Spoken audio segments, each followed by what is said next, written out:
우리는 우리의 삶에서 내가 선택하며 내가 길을 결정해서 가는 것 같지만 사실 큰 흐름은 나의 어떤 의지나 결정하고는 그렇게 크게 상관이 없는 것 같습니다. 그 상황에 내몰려서 뭐 어떤 원치 않은 일을 해야 한다거나 아니면 원하지 않는 지역에서 살기도 해야 하고 또 아니면 환경 때문에 다양한 선택을 할 수 있을 때도 있고 또 아니면 다양한 선택을 못하게 될 때도 있습니다.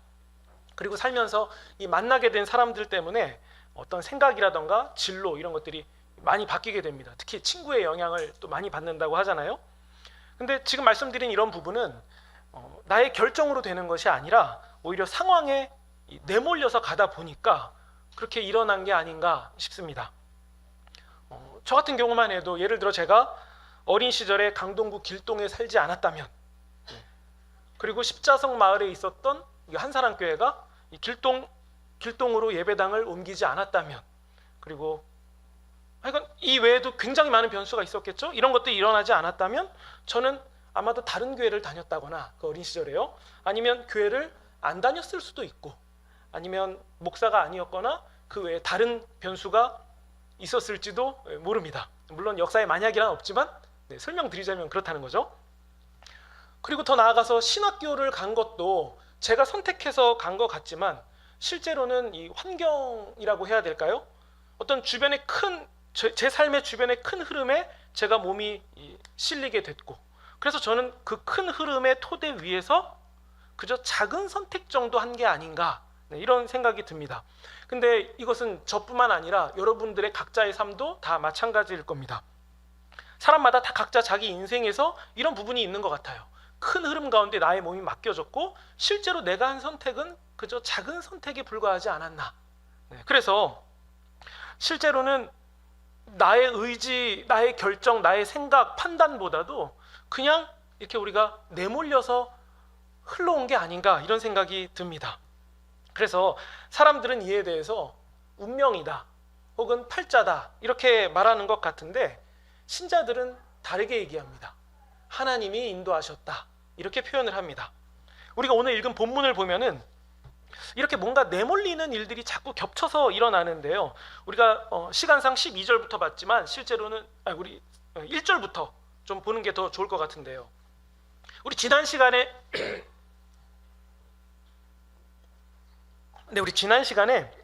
그 나눴던 내용을 한번 생각해 보면 이 바울이 아덴에서 사역한 거 기억나시죠? 아덴에서 사역했는데 그때 바울의 상황은 이 베레아에 있다가 급하게 피신하게 되면서 바울 팀이 갈라지죠. 그리고 바울이 혼자 아덴으로 가게 되고 그 아덴의 사역이 쉽지 않았잖아요. 굉장히 어려웠잖아요. 그러면서 물론 몇몇의 신자들이 생기긴 했지만 그럼에도 전체 분위기는 이 바울을 좀 적대하는 그런 분위기였으니까 바울이 그 지역에서 오래 머물 수가 없었어요. 아덴에서. 그래서 아덴을 결국에 또 떠나야 했고 그렇게 도착한 곳이 이 고린도라는 곳입니다. 그러니까 아직 그 바울은 그 실라와 디모데와 이렇게 만나지 못한, 다시 합류하지 못한 상황이었고 여전히 혼자 움직여야만 했고 그 움직이는 지역이 낯설었죠. 그러니까 여러 가지로 바울의 마음이 불안하기도 했을 텐데 그보다 더 현실적인 문제는 뭐였냐면 당장 이 돈이 없었던 것 같아요. 그러니까 이 피신하면서 팀하고 갈라져야 했으니까 그때 야, 내가 돈 좀 더 챙겨갈게 뭐 이런 것도 못했을 것 같고 아덴의 사역이 너무 어려웠으니까 거기서 후원자를 만난다거나 이런 것도 불가했던 것 같고 그러면서 상황에 내몰려서 피신하다 보니까 당장 많은 경비를 챙기지 못한 상황을 직면하게 된 거예요. 근데 바울이 그렇게 도착하게 된 곳은 이 고린도라는 곳인데 우리로 따지면 부산 혹은 뭐 인천이라고 해야 될까요? 항구 도시이면서 해상뿐만 아니라 육상으로도 굉장한 이 무역이 일어났던 곳이고 그러니까 많은 돈이 오가면서 많은 사치품도 같이 오가던 그런 곳이니까 아무래도 그 고린도는 굉장히 부유한 도시였을 것이 분명해 보이고 학자들의 연구도 그러합니다.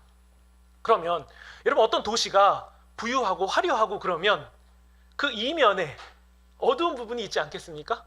또 나쁜 일을 하는 사람들도 당연히 그 가운데 있었을 것이고 그리고 우리가 고린도전서에서 얼핏 볼 수 있었듯이 성적으로도 타락한 곳이었고 도덕 윤리 면에서도 형편없었고 그리고 실제로도 저는 고린도 사람입니다. 이런 얘기를 하면 질 나쁜 사람인데, 질 나쁜 곳에서 왔는데, 네, 이런 판단이 있을 정도로 고린도는 안 좋은 곳이었어요.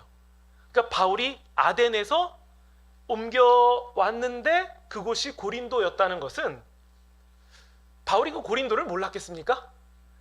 그 명성이 자자했으니까 들어왔겠죠. 좋지 않은 곳, 어려운 곳이라는 걸 알았고, 또 한편으로 바울의 마음에는 좀 편안한 곳으로 가면 어땠을까? 이런 생각도 좀 공존했을 것 같고요. 그러니까 바울이 어떤 되게 근사한 좋은 기대감을 가지고 간 곳은 아니었을 거예요. 그리고 바울이 스스로 나 여기 가고 싶어요 이런 마음이 들지도 않았을 것 같고, 또 정황상 그냥 이 좋지 않은 상황 가운데서 또 이동하다 보니까 그냥 그 경로 가운데 이르게 된 한 곳, 그게 고린도가 아닐까. 네. 그런데 여러분 여기서 누구를 만나게 되냐면요, 우리가 한 번씩은 들어봤던 브리스길라와 아굴라 부부를 여기서 만나게 돼요. 우리 2절 보시면, 네, 2절에 로마 황제 글라우디오가 유대인들을 로마에서 추방하는데, 네, 추방을 당한 거예요. 근데 학자들의 연구와 기록에 의하면 그 당시 로마에 어떤 일이 있었냐면 그 유대인들 사이에 어떤 그 소요가 있었던 것 같아요. 이건 뭘 추정이지만 그 예수님을 믿는 유대인들과 예수님을 믿지 않는 유대인들 사이에서 소요가 일어나니까 그 통치하는 사람들 입장에는 그 로마는 이 평화가 깨지는 거에 대해서 극도로 민감하니까 그런 소요를 보면서 유대인들을 추방하는 그런 정책을 했던 것 같아요. 근데 물론 그 정책이 유대인들을 전체 다 쫓아냈는지 아니면 예수님 믿는 유대인들만 쫓아냈는지 그건 잘 모르겠지만, 아무튼 그렇게 로마에서 유대인들이 추방당할 때 그때 추방당했던 사람들 중에 한 부부가 바로 브리스길라와 아굴라예요. 그래서 이 사람들이 추방당하면서 여기저기 이동하면서 고린도에 이제 이르게 됐는데요. 바로 이 고린도에서 바울과 브리스길라 아굴라 부부가 만나게 된 거예요. 그러니까 둘 다 뭔가 계획을 치밀하게 짜서 고린도에 가서 만난 게 아니라 어떤 정황에 내몰려서 거기까지 가게 된 거죠. 그리고 또 이 상황을 잘 살펴보면요, 브리스길라와 아굴라가 바울보다 한 1년 이상은 더 먼저 도착한 게 아닌가. 왜냐하면 거기서 이제 사업을 시작하고 있었거든요. 브리스길라와 아굴라는 천막 만드는 일을 했는데, 그때 천막이라고 하면은 오늘날처럼 그 캠핑 천막 이런 게 아니라 이 군용 천막이었거든요. 그 천막 만드는 일을 고린도에서 하면서 자리를 좀 잡고 있었던 것 같아요. 그 상황에서 바울이 고린도로 오게 되면서 이들이 만나게 되는데요. 제가 아까 바울이 어떤 상황이라 그랬죠? 돈이 떨어졌다 그랬잖아요. 이제 선교 여정의 경비가 떨어졌으니까 바울이 돈이 필요한 상황이에요. 그런데 그 당시에 그 랍비들은, 율법을 배우는 선생들은 율법을 배우면서도 동시에 기술을 하나 더 배웠어요. 어떤 생업에 관한 부분을 충족하기 위해서 기술도 배웠는데, 우리도 학교 중고등학생 때 보면 기술 뭐 이런 그 과목 있었잖아요. 그런 것처럼 이렇게 배운 것 같은데, 공교롭게도 바울이 배운 게 뭐였냐면 천막 만드는 기술이었고, 그래서 바울은 이 천막 기술을 갖고 있으니까 돈은 없죠. 그러니까 돈은 벌어야겠고 하니까 바울이 천막 만드는 일을 찾아서 나서다가 브리스길라와 아굴라를 만나게 된 거예요. 그러니까 이 공교롭게도 서로 이 생업이 같았던 거죠. 바울도 그랬고 브리스길라와 아굴라도 마찬가지였고, 그러면서 이 계기로 그들이 만나게 되는데, 브리스길라와 아굴라가 어디서 왔다 그랬죠? 제가 로마에서 추방당했잖아요. 그러니까 아마도 이 만남이 이루어졌을 때 바울은 텐트 만드는 일을 하면서 브리스길라와 아굴라에게 로마에 관한 얘기를 듣지 않았을까라고 추정이 돼요. 그래서 이후에 바울이, 나는 사도행전 끝에 보면 나는 로마에 가야겠다고 선언하잖아요. 그리고 로마로 가는 여정이 일어나잖아요. 그러니까 바울이 로마로 가기를 결정하게 된 여러 이유 중에 하나가 이 브리스길라와 아굴라의 만남에서 듣게 된 로마 이야기가 아니었을까, 이런 추정이 충분히 되죠. 그리고 또 고린도에 관한 상황들도 들었을 거예요. 브리스길라 아굴라가 먼저 고린도에 왔기 때문에 이 고린도의 상황은 어떠했는지, 그리고 또 추정컨대 이 브리스길라와 아굴라는 바울에게 복음을 들었다기보다 이미 예수님을 믿는 그 기독교인, 그리스도인일 확률이 훨씬 더 높았기 때문에 그 고린도의 복음의 상황들도 잘 들을 수 있었을 거예요. 그리고 나서 나중을 보면 이 브리스길라 아굴라가 나중에 로마로 다시 돌아가게 되거든요. 그래서 그들이 로마로 다시 돌아갔을 때에는 로마 교회를 세우는데 굉장히 큰 기여를 하지 않았을까 싶습니다. 그래서 이 로마서를 보면, 로마서 16장에 보면 막 바울이 문안 인사, 사람들 이름 얘기하면서 문안 인사하는 부분이 나오잖아요. 그 16장 3절을 보면 바울이 이 브리스길라 아굴라에게 이렇게 얘기해요. 이들은 나의 동역자입니다.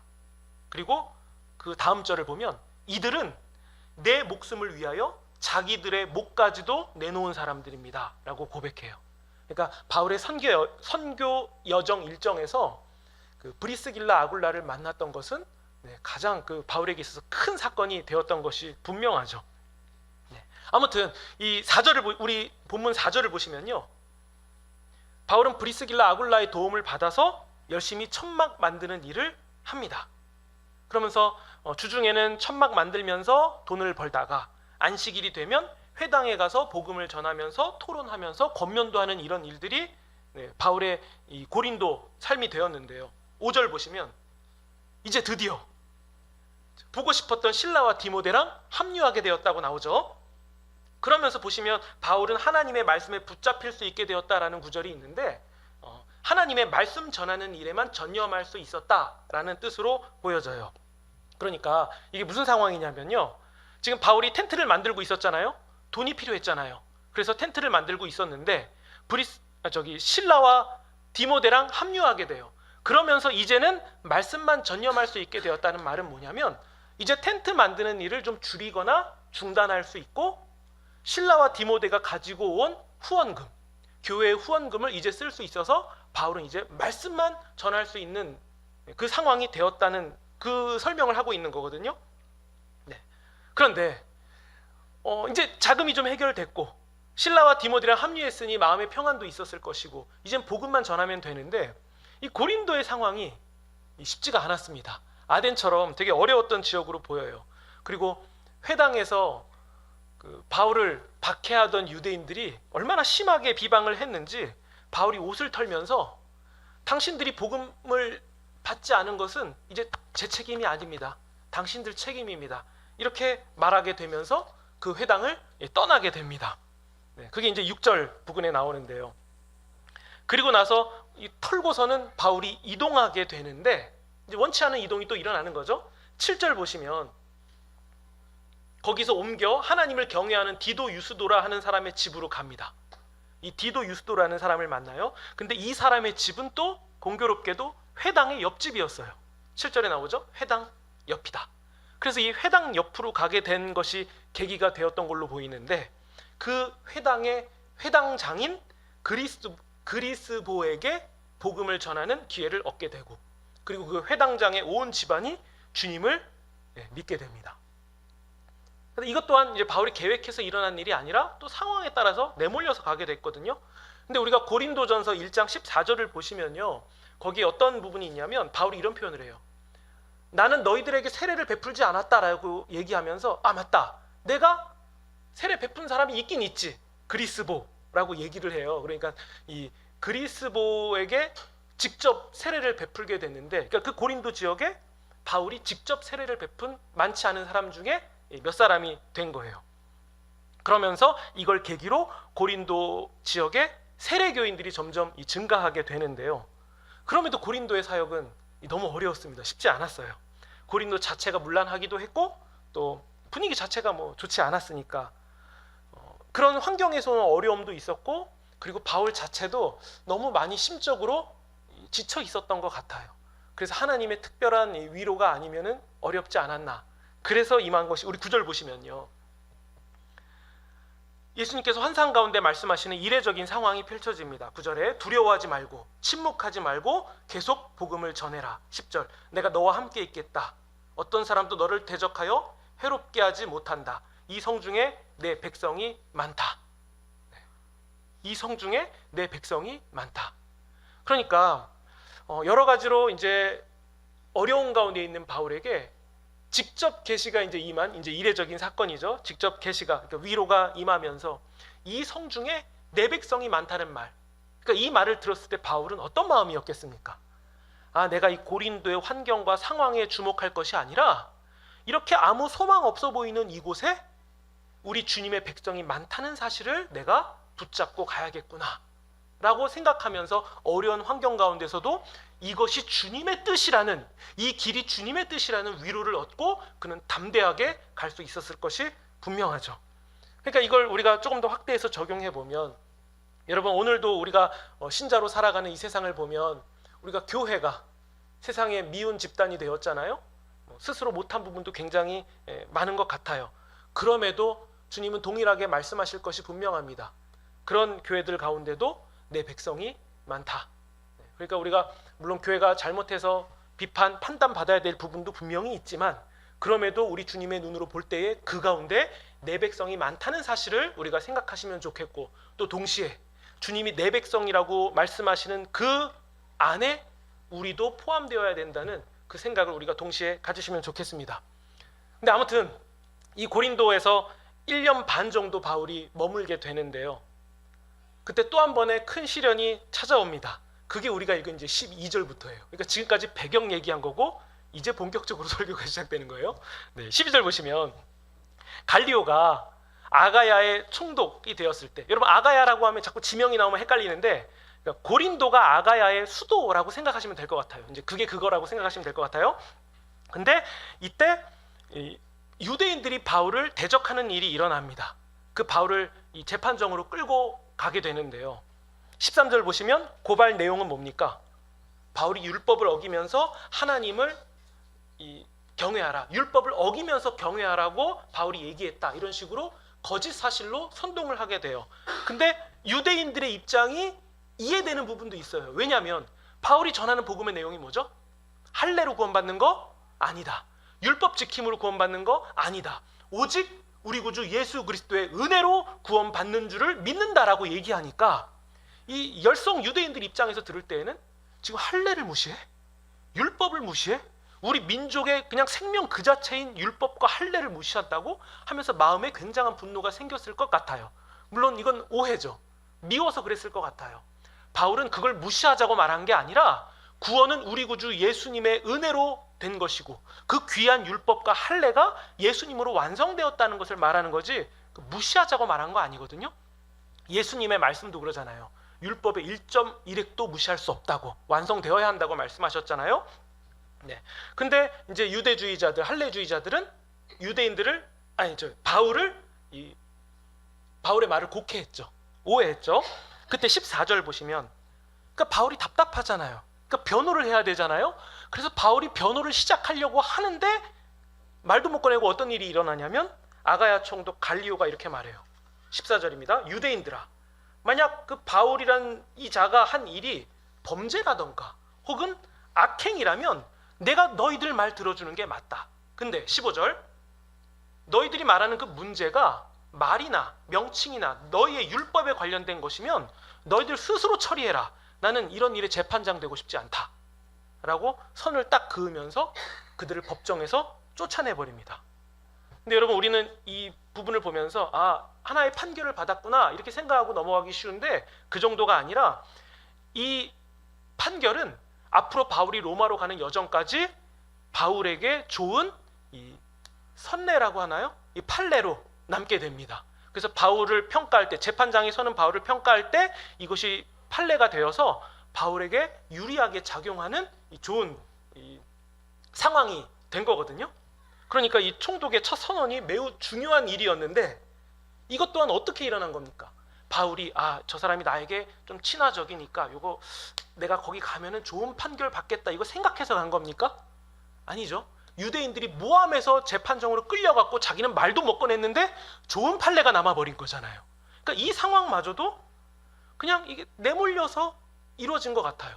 근데 여기에 한 가지 아리송한 일이 발생하는데 그게 17절입니다. 좀 황당하기도 하거든요. 패소한 유대인들이 너무 분노를 한 나머지 어떤 짓을 하냐면 17절에 회당장인 소스데네를 잡아다가 법정에서 때리는 일이 일어나요. 그리고 갈리오는 난 니들이 그런 일 해도 판단 안 할 거야 라고 하면서 발을 빼요. 그러면 여러분 이제 정황이 좀 이해되시는 부분은, 유대인들이 분노해서 굉장히 심기가 안 좋다는 것까지는 이해가 돼요. 근데 갑자기 나타난 회당장 소스데네는 누구고, 이 사람이 또 얻어맞는 건 또 뭐냐? 이제 이상한 상황이 펼쳐진 거잖아요. 그리고 또 아까 우리 회당장이라고 하면 그리스보라고 했는데 또 어느샌가 회당장은 소스데네로 되어 있으니까 추정해 보면 이제 추정할 수밖에 없죠. 그 회당이 컸기 때문에 그리스보도 회당장이고 또 그 소스데네도 회당장, 이게 두 명이 회당장이었는지 아니면 그리스보가 그 사이에 물러나고 소스데네가 이어서 회당장이 됐는지 이건 잘 모르겠지만 아무튼 지금 현재 회당장이 소스데네예요. 근데 왜 이 사람이 맞았냐? 네, 해석하기도 성경에 단서가 없습니다. 네, 이 직접적으로 이것 때문에 맞았습니다라고 말하는 게 없고 다른 성경을 함께 보면서 추정할 수밖에 없는데 제가 계속 추정만 하면 여러분들이 힘들어지니까 일단 결론부터 좀 말씀을 드려볼게요. 바울이 1년 반 정도 고린도에 머물렀어요. 상황이 쉽지 않았습니다. 복음을 전했어요. 세례교인이 늘어났어요. 근데 이때 회당장이었던 소스데네가 바울이 복음을 전할 때 그걸 듣고 믿었는지 아니면 원래 믿고 있었는지 그건 잘 모르겠지만 아무튼 바울이 복음을 회당에서 전할 때 굉장히 큰 도움을 줬던 것이 분명해 보여요. 그러니까 바울이 복음을 전할 때 사람들을 더 모으게 해줬는지 아니면 회당을 더 많이 쓰게 해줬는지 아무튼 바울에게 굉장한 협력을 했던 걸로 보이고 또 복음 전파에도 핵심적인 역할을 한 것 같은데 뭐 이것마저도 조금 더 보수적으로 생각해 보면 바울이 회당에서 복음을 전할 때 어떤 충돌이 있었을 거잖아요. 그때 회당장인 소스데네가 그냥 팔짱을 끼고서는 마음속으로는 바울이 잘 되면 좋겠다라고 하면서 전 관여하지 않겠습니다. 이렇게 했는지 아무튼 바울의 편 그리고 복음의 편에 소스데네가 서 있었던 걸로 충분히 보여지거든요. 그런데 소스데네가 바울 편에 서서 복음 편에 서서 겪은 일이 뭡니까? 끌려가서 매질을 당한 일이에요. 그러면 소스데네가 이거 생각했을까요? 내가 바울에게 협조하고 복음을 전하는 데 내 큰 도움을 줬을 때 나중에 사람들에게 이렇게 두드러 맞을 것이다. 생각했을까요? 못했을 것 같아요. 그러니까 원치 않았던 일이 믿음 때문에 지금 발생한 거거든요. 그러면 소스데네는 어떤 생각을 했을까요? 야, 내가 예수라는 그거 믿어가지고서는 이런 꼴을 당하냐? 믿음이고 뭐고 나발이고 나 안 할란다. 이렇게 했을까요? 아니면 그의 믿음이 더욱 굳건해졌을까요? 어떻게 됐겠습니까? 우리 지난번에 야손 봤잖아요. 야손은 어떻게 됐죠? 그 고난을 당하고서 어떻게 되죠? 믿음이 더욱 굳건해지잖아요. 아마 소스데네도 그렇게 되었을 것으로 보여집니다. 그럼 제가 이렇게 계속 추정한 것이 신빙성이 있을 만한 이야기인지를 한번 살펴볼게요. 그 증거가 고린도전서 1장 1절에서 나와요. 우리 뒤로 넘어가시면 고린도전서 1장 1절입니다. 262페이지 부분에 있습니다. 한번 펴보시겠습니까? 고린도전서 1장 1절입니다. 네, 고린도전서는 바울이 고린도 교회에 쓴 편지거든요. 네, 우리 고린도전서 1장 1절 함께 읽어보겠습니다. 시작! 부르심을 받은 바울과 형제 소스데네는 여기서 이 사람의 이름이 나오죠. 근데 뭐라고 소개하죠? 바울과 형제라는 말은 같은 교우, 신자 이 뜻이거든요. 바울이 고린도 교회에 쓴 편지에 바울과 형제 소스데네는 이라고 나온다는 거죠. 물론 이것도 보수적으로 생각해 볼 때 아니 그 지역에 동명이인이 있을 수도 있잖아요. 다른 사람이지 않겠습니까? 이렇게 할 수도 있겠지만 그게 맞을 수도 있겠지만 일단 정황을 보세요. 소스데네가 매를 맞았는데 왜 맞았는지에 대한 추가 설명이 없어요. 그것은 신자들에게 널리 알려진 사람이었을 확률이 높아 보이고요. 그러니까 추가 설명 없이도 그랬겠구나 라고 이해되는 부분이 있는 그런 사람일 확률이 높고 또 바울로 인해서 매를 맞은 정황 그리고 그 지역이 고린도였다는 사실 또 고린도 교회에 쓴 편지라는 사실 이런 것들을 다 한 번에 살펴볼 때에 회당장 소스데네는 바울 편에 서서 함께 고난을 겪은 바로 그 회당장 소스데네일 확률이 훨씬 높지 않겠습니까? 그러니까 여러분 지금 오늘 굉장히 많은 정황들을 좀 봤거든요. 너무 많아서 생각이 다 안 나실 텐데 정리를 해보면요.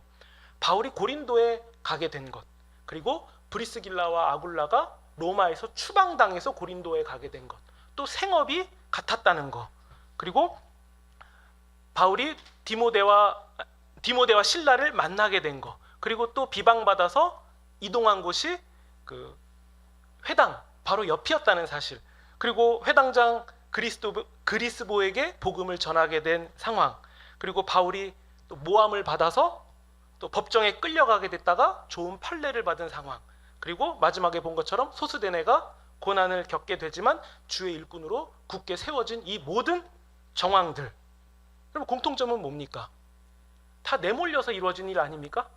자기가 인간이 인위적으로 치밀하게 생각하고 계획해서 결정된 일이 아니라 그냥 내몰려서 된 거예요. 원치 않았지만 일어났지만 이게 가만히 보면은 주님의 뜻 안에서 반드시 이루어져야만 하는 일, 이것으로 보여집니다. 주님을 모르는 사람들은 이런 상황들을 두고서는 이거는 팔자다, 이거는 운명이다 이렇게 말할지 모르겠지만 우리는 분명히 알기 때문에 다르게 말하죠. 그 모든 상황이 주님이 인도하신 것이다. 우리는 이렇게 말할 수 있는 거예요. 여러분, 우리도 마찬가지죠. 겉으로 볼 때 우리의 인생은 나의 결정과 선택으로 다 되어지는 것처럼 보여집니다. 그럼에도 여러분, 사실 그렇지가 않습니다. 그래서 우리는 팔자다, 운명이다 이렇게 말하지 않고 주님이 우리를 인도하셨다라고 말할 수 있게 되는 거예요. 그러면 여러분, 주님이 우리의 삶을 지금 이 자리에 앉아있는 나의 삶까지도 주께서 인도하셨다라고 우리가 알고 말할 수 있다면 이게 무엇이 달라지겠습니까? 팔자다, 운명이다라고 말하는 사람과 뭐가 다르겠습니까? 일단 바울이 내몰리고 브리스길라 아굴라 부부가 추방당하고 또 모함으로 법정에 내몰리기도 하고 또 소스데네가 매질을 당하는 이런 모든 상황 가운데서도 지금 이 상황이 틀리지 않았구나, 하나님이 이 순간도 나를 인도하고 계시구나, 이 사실이 어떠한 절망 가운데서도 소망을 바라보게 한다는 거예요. 그래서 절망을 마주해도 삶을 대하는 생각과 이해가 달라지고, 그래서 아무리 상황이 어려워진다 할지라도 우리는 그 어둠 가운데서 빛 대신 주님을 향하여 시선을 끝까지 고정할 수 있게 되는 거예요. 왜냐하면 지금 이 상황이 틀리지 않았기 때문에. 그래서 우리가 성도들이 습관적으로 말하는 하나님이 인도하셨다라는 이 말은 그냥 어떤 좋은 종교적인 그냥 문구 정도로 끝나는 것이 아니라 우리의 삶의 진짜 자세인 거죠. 하나님이 여기까지 인도하셨다. 근데 물론 이 말은 우리가 넘기 어려운 고난을 만날 때에는 아무 생각이 들지 않아요. 그리고 그 고백을 드리기도 어렵고 오히려 주님을 향한 원망과 탄식이 더 나오게 되더라고요. 근데 그 고비마저도 우리가 겪고 넘어선 후에 우리가 어떻게 이겼는지 지나갔는지도 잘 모르게 된 그 순간에 뒤를 다시 돌아보면 주님이 인도하셨다, 이 고백이 나오게 되더라고요. 그러면 우리는 우리 인생에서 원치 않는 상황에 내몰릴 때마다 이 사실을 기억하시면 좋겠습니다. 주님이 나를 지금 인도하고 계신다. 주님이 나를 붙드셨다. 그리고 이렇게 원치 않는 상황으로 내몰리는 이 모든 것들은 주님이 나를 구원하셨다는 증거가 된다. 이 고백이 우리의 믿음의 고백이 되시면 좋겠습니다. 그렇잖아요. 보세요. 지금 겪은 모든 상황들이, 바울도 그리고 그 외 여러 인물들이 원치 않았지만 겪은 이 모든 일들은 어디로 귀결되고 있습니까? 구원 아닙니까? 구원. 그 가운데서 만났던 모든 사람들이 구원받고, 복음을 전하는 바울도 구원받고, 그 외에 만났던 정말 생각지도 못했던 한두 번 이름 나오고 말았던 그 모든 사람들이 구원을 향해서 힘있게 귀결되고 있습니다. 우리의 삶이 원치 않은 순간을 만날 때, 그때 낙심을 볼 게 아니라 우리를 구원하신다는 주님을 더욱 강하게 보고 우리가 그 목적지, 그 표대를 향하여서 더욱 힘있게 나아가시는 그런 저와 여러분이 되시기를 우리 구주 예수님의 이름으로 축원드립니다.